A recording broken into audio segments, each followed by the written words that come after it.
Hello YouTube, this is Logan Trimble coming at you again with a review, and this time we're reviewing X-Men 97. Now this video is for my review for the first two episodes. As of this recording, it's March 20th, 2024, and I'm going to give you my initial thoughts on this new show. And I gotta say, wow, this show is amazing. It just picks up where the 90s X-Men cartoon left off after it got canceled in 1997.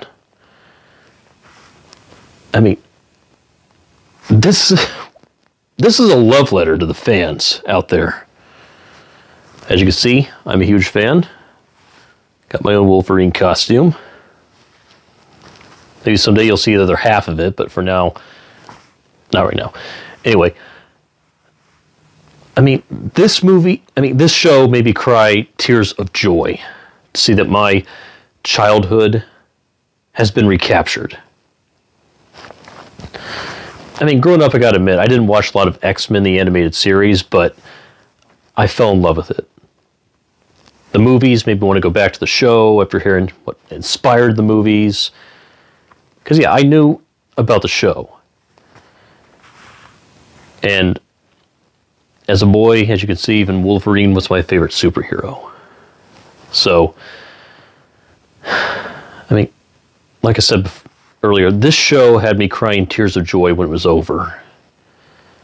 Not only is it a love letter to Stan Lee, Jack Kirby, and Chris Claremont, it is a love letter to the fan base, and I feel so honored to be proud of this.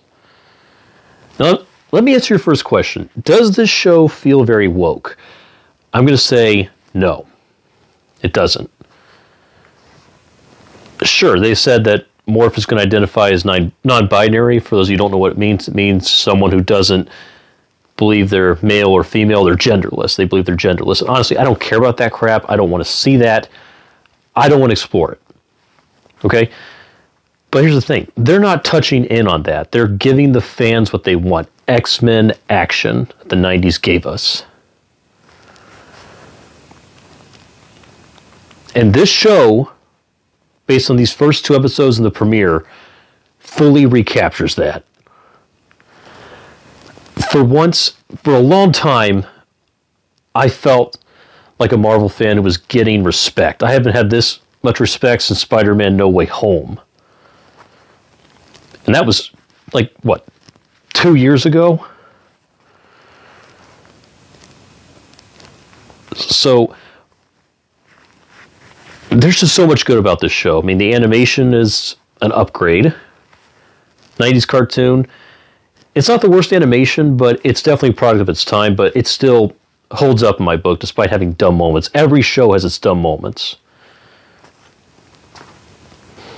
But the animation is top-notch, especially when you compare it to the last season of 90s X-Men, where they had animation budget cuts because they were facing bankruptcy at this time in Marvel's history. You can read more about that on the internet. And yeah, the animation wasn't all that good in the final season of X-Men 92, but X-Men 97 picks up where the final season left off, and it gives the animation an energy boost. You could call it, say, a mutant upgrade. Mutation, I should say. And wow, the voice cast, it's so good to hear these familiar voices again. I mean, George Buza's back as Beast, Lenore Zahn's back as Rogue, and Allison Seeley Smith is back as Storm, and my favorite, Cal Dodd. Cal Dodd is back as Wolverine. And I gotta admit, I'm pleased.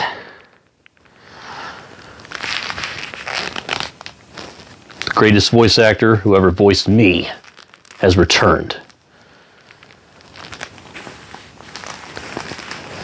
I mean, to hear his voice again, it's like getting to hear Kevin Conroy as Batman again. But sadly, Kevin Conroy is no longer with us. And yeah, you could definitely tell that the voice cast has aged, especially Cal Dodd. I don't know if he smokes or anything, but you can definitely feel it. But honestly, This is like having Mel Blanc voice Bugs Bunny again. Cal Dodd is the best Wolverine of all time. Don't get me wrong, I love Hugh Jackman, but I just feel like Cal Dodd was the first actor to make the role his own. He set the standards for the character. And he's not the first actor to play the role, he's the third one who did it. First was Neil Ross in Spider-Man and His Amazing Friends. And Patrick Penoy, I believe, if I remember that right, voiced him in Pride of the X-Men. We don't talk about that. But, I mean, wow, this show is a love letter to Marvel fans like myself. I am so looking forward to the next episode. And am I going to do a review on that? By chance I might, but my first initial reactions are, this show is just nearly flawless for adapting its source material.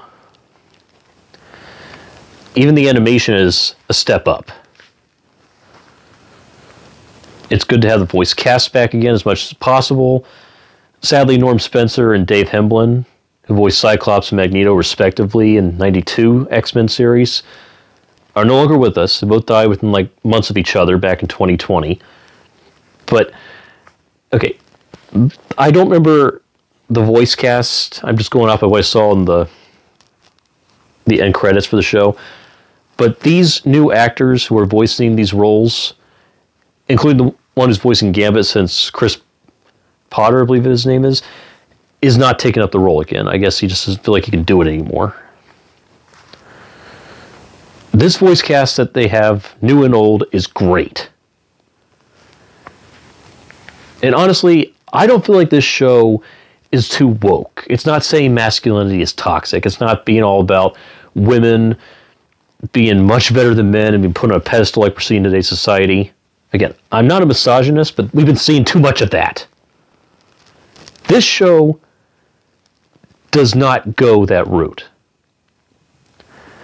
And without spoiling anything, one of the female characters says something huge happened to her. And it's also an homage to the comics, and it's not saying, yeah, women are better than men. Okay, here's the thing with the show. I don't expect any characters to die given its source material. But this twist I did not see coming is just Marvel's way of saying, yeah, we're doing it old school. We're saying masculinity and femininity are both good. They both need to balance out each other. And this is the type of material I want. X-Men 97 gets this all right. Okay? It's an even balance, just like it was. I mean, even back in the day, Marvel went the traditional route of having it that the female characters would tend to be more powerful than the male counterparts. But as a kid, and even as an adult, that never bothered me. I thought the female characters were cool.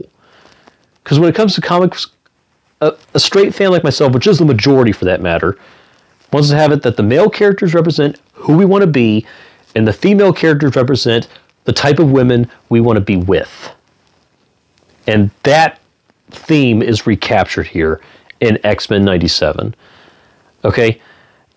This show does not feel too woke. I am in love with this show because it is in love with the fans. If you are a huge X-Men fan, stop watching this video and go watch the show if you have Disney+. And if you're not a huge X-Men fan, I strongly suggest you binge watch X-Men 92, or X-Men the Animated Series, as it's affectionately called by us fans, before you get into this. Otherwise, you're going to be lost. And even if you never read a comic book, the 90s X-Men show can still be enjoyed without going back to source material, because 90s X-Men is the closest to the comics we've gotten. And X-Men 97 keeps this trend going so far. It does not disappoint. If anything, right now, I want more of the show, and I want more Lego merchandise based on this show. But I've heard nothing about that. But really, this is the only gripe that I have with the show. And really, the pros outweigh the cons here. So, let's just cut to the chase, bub. I got 6 reasons for you to watch the show.